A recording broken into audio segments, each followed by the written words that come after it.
Dan buat para orang tua nih ya, inget ya, kalau misalkan nanti kalian melamar pekerjaan anaknya, itu nggak penting kalian dari sekolah mana dan dari negeri atau swasta, yang penting orang dalamnya siapa. Karena percuma Anda sekolah di negeri kalau tidak ada orang dalam, sama saja. Seperti itu.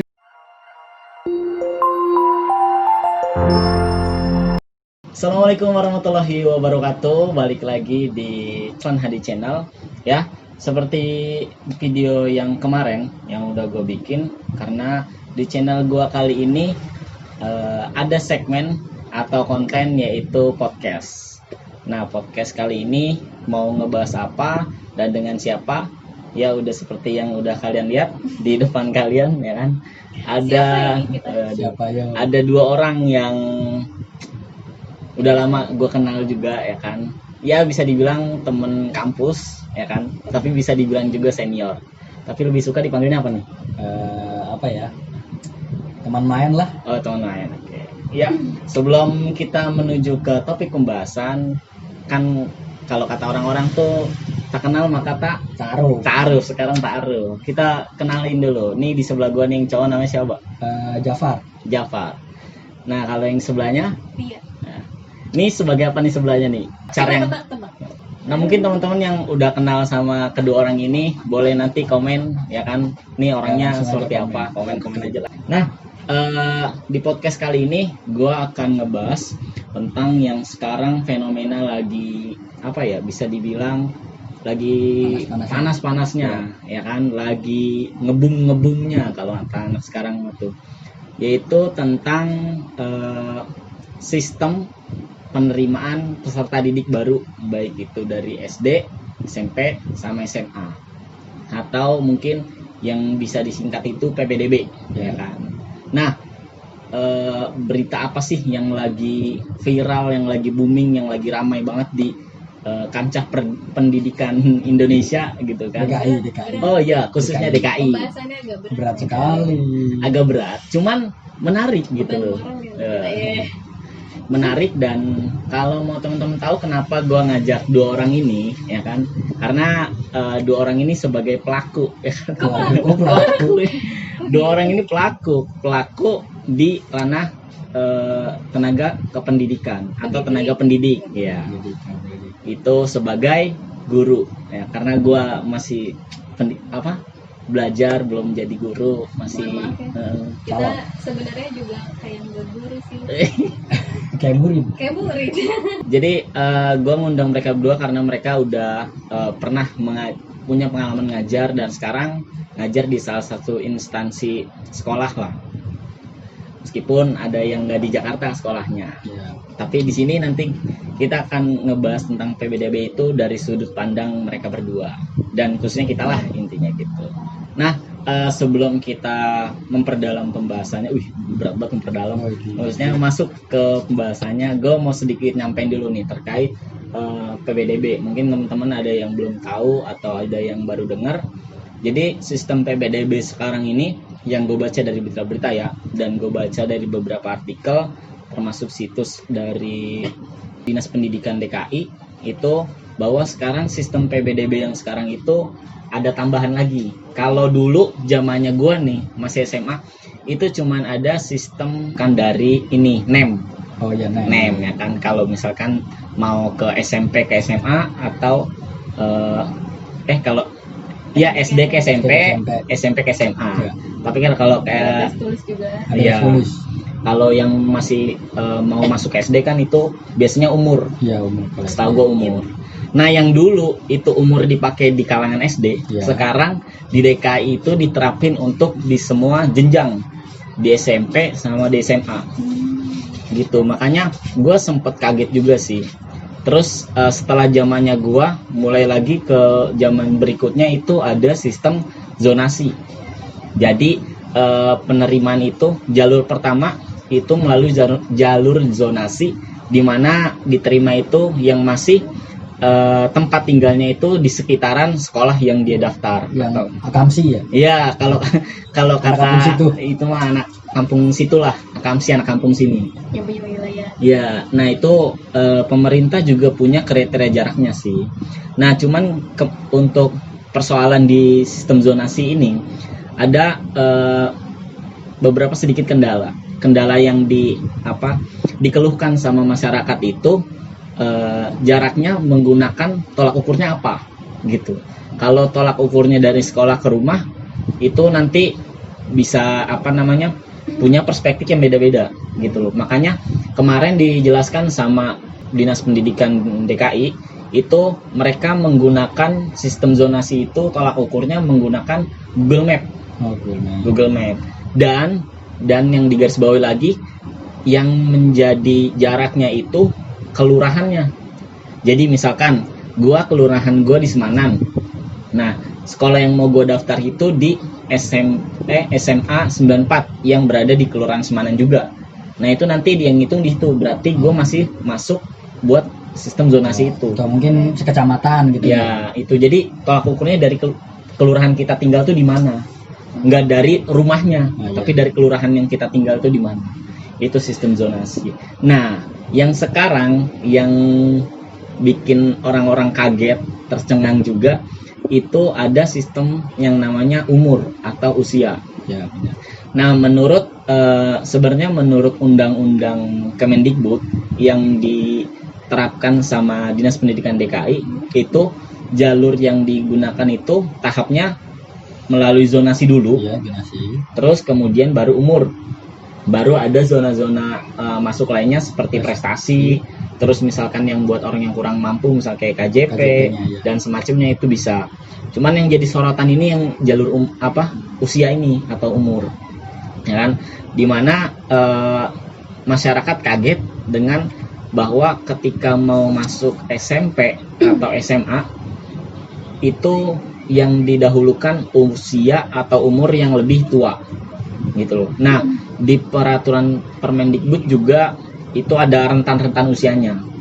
Nanti gua tayangin rentan-rentan usianya dari usia berapa sampai berapa. Nah, yang bikin kita kaget lagi itu yang untuk masuk ke kelas 1 SMP, kelas 1 SMA itu. Jadi usianya udah benar-benar yang harusnya dia tuh kelas 3 baru usia segitu, tapi dia kelas 1 gitu loh. Berapa tahun itu? Misalkan SMP itu harusnya 13 tahun baru masuk, ya kan? Ini 14 tahun, 15 tahun itu baru masuk SMP. Iya. Waduh.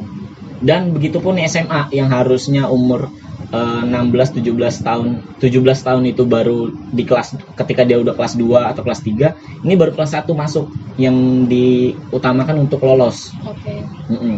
Nah, tapi kali ini yang menjadi daya tariknya adalah bahwa ketika sistem yang mau diterapin sama Dinas Pendidikan DKI itu jalur zonasi dulu baru umur, ternyata realitanya di kenyataannya itu banyak sekolah-sekolah yang mendahulukan umur dulu.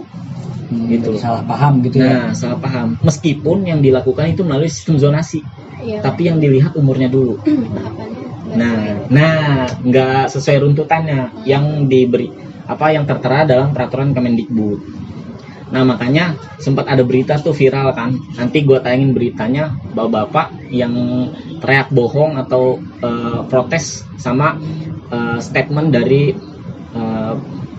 pemerintah DKI gitu loh ya, ketika menjelaskan tentang alur penerimaan PBDB ini.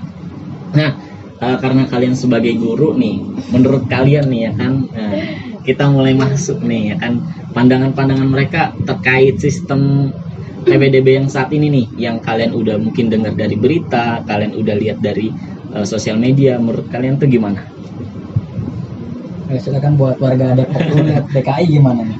Kalau Depok sih kan sistemnya masih sama ya, nggak ada usia seperti itu, jadi ya seperti biasa. Cuman kalau misalnya umur yang jadi pertimbangan, saya pikir gini, kalau pemerintah punya kebijakan itu pasti udah melalui pemikiran yang matang, udah melalui proses riset yang matang juga gitu. Jadi nggak ujuk-ujuk udah deh kita masukin umur aja gitu. Jadi itu pasti udah melalui pertimbangan. Nah, masalahnya kalau menurut saya kalau dari masyarakatnya itu ngerasa banyak yang miss gitu ya, itu tuh kita tanyakan lagi gitu, sebenarnya udah ada sosialisasinya belum di awal, atau mungkin masyarakat tuh kaget misalnya kan tahun kemarin nggak ada, kenapa tahun sekarang ada, ya kan bisa jadi ada info yang nggak sampai ke masyarakat gitu, sampainya tuh terlambat gitu, pas udah Miss ya.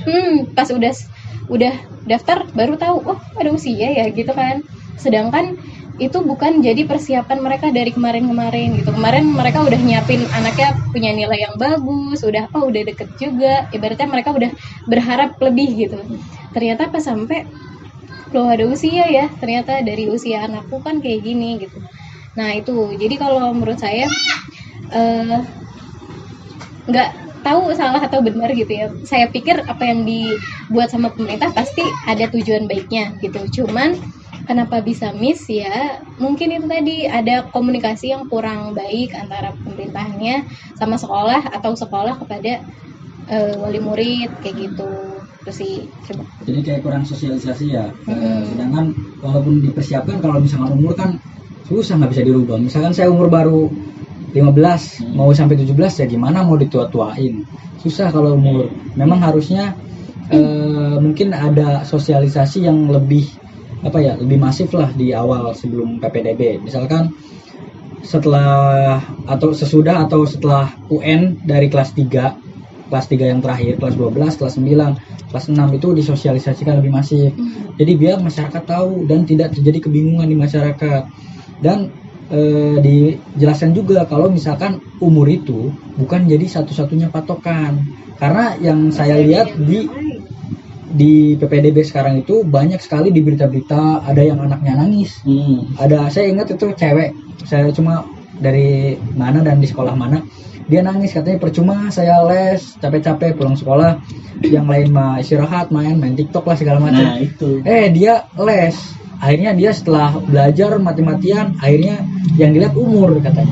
Padahal umur itu bukan menjadi tolak ukur satu-satunya. Nanti setelah umur kan ada dari prestasi dan dari jalur-jalur gelombang yang lain lah, bukan umur doang gitu. Tapi sebenarnya begini ya, saya sebagai warga Depok gitu yang nggak ngerti apa-apa di Jakarta. Nah, nggak tahu mungkin entah sosialisasinya kurang atau sosialisasinya tidak maksimal gitu kan. Jadi bukannya bisa aja gitu pemerintah udah kok saya udah sosialisasi, tapi ternyata infonya mandek gitu, cuman sampai sekolah doang. Tahu misalnya udah disampaikan nih dari sekolah, maaf wali muridnya nggak ngerti yang dibicarain, atau wali muridnya sendiri atau siswa yang mau mendaftar sendiri nggak operatif gitu, nggak mencari info lah gitu lebih dalam. Oh ternyata ini, jadi pas ya kayak tadi yang dipersiapkan cuman yang dia tahu di tahun-tahun sebelumnya, pas di tahun sekarangnya ternyata beda. Jadi ya kita saling introspeksi diri aja. Mungkin pakai konsepnya tahu bulat ya. Nah iya gitu. Dan memang kalau misalkan menurut saya kalau misalkan memang 17 tahun baru di kelas 1 gitu, perasaan waktu saya sekolah kelas 3 itu 17 tahun deh. Iya. Kelas 3 awal ya. Sama, gue juga mau lulus itu Sweet 17 gitu. Gue ingat banget gila. Jadi semester awal itu 17 tahun. Iya. Begitu semester kedua tuh udah bikin mesin, bisa jalan-jalan. Sebenarnya mungkin bisa ditanyakan juga sih ya, maksudnya ke pemerintahnya gitu. Kenapa sih kok umur jadi patokan? Atau mungkin karena kan sekarang pelajaran itu udah lebih susah katanya ya dibanding zaman dulu. Kadang kalau nanya sama orang tua, pelajaran ini mah dipelajarinnya dulu waktu ibu nggak ada nih gitu misalkan gitu ya.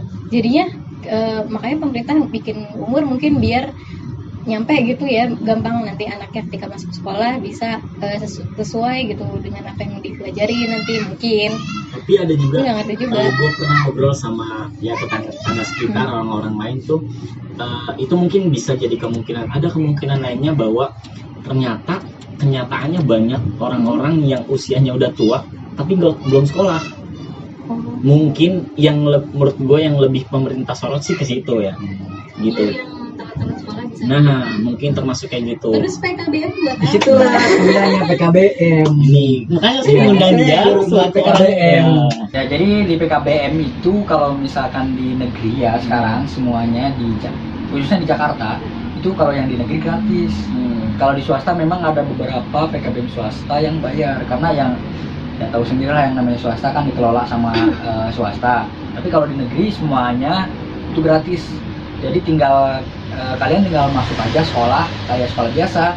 Jadi PKBM itu bukan berarti kalian datang, daftar, bayar dapat ijazah, enggak segampang itu.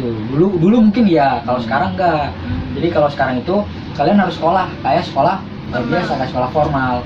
Jadi gratis karena biaya operasional dan segala macam itu sudah ditanggung pemerintah kalau yang negeri.